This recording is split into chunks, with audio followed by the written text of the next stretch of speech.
Russia and its President Vladimir Putin. Well, hardly a day goes by when Putin is not in the headlines. So why is he making international headlines today? Let's get you the story. Russian President Vladimir Putin has decided to attend next month's BRICS summit virtually. South Africa, the host country's presidency, had earlier said that Putin would not be attending the summit at all. The statement from the office of the South African president had described the agreement for Putin not to attend as mutual and had said it had come about following a number of consultations on the summit. But later on, Russian president spokesperson Dmitry Peskov said Putin has decided to participate in the BRICS summit via video conference and that it will be full-fledged participation.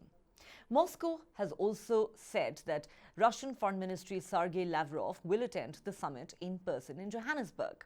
So why has this decision been taken? Why is Putin not going to be physically present at the summit? Why is he attending it virtually? Now, Vladimir Putin is wanted for war crimes in Ukraine. The International Criminal Court has issued an arrest warrant against him.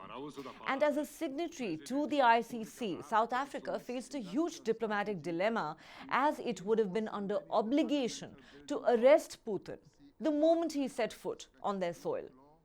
Pressure on the South African government to act on this arrest warrant was mounting, with the opposition insisting that South Africa must honor its international obligations. However, the South African president, Cyril Ramaphosa, had said any attempt to arrest Vladimir Putin would be a declaration of war against Russia.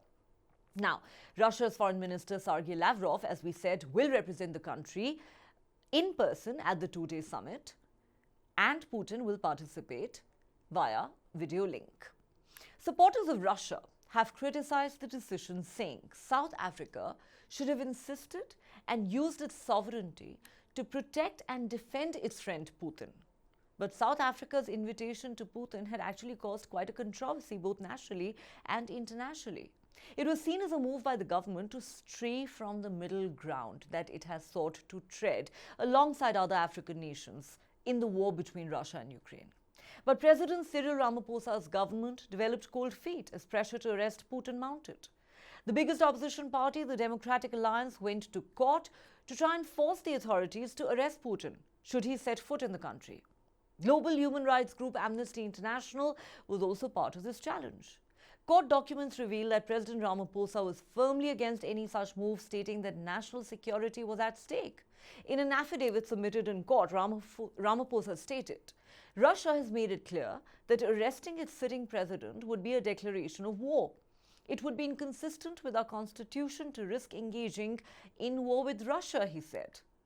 Moscow has consistently described the ICC arrest warrant as outrageous and legally void because the country is not a member of the organization.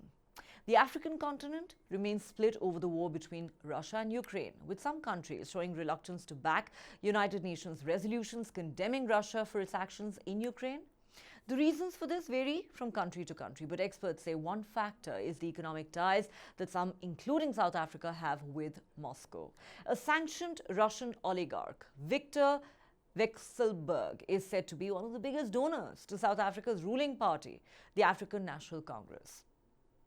Just for a little background information, BRICS is an acronym for Brazil, Russia, India, China, and South Africa.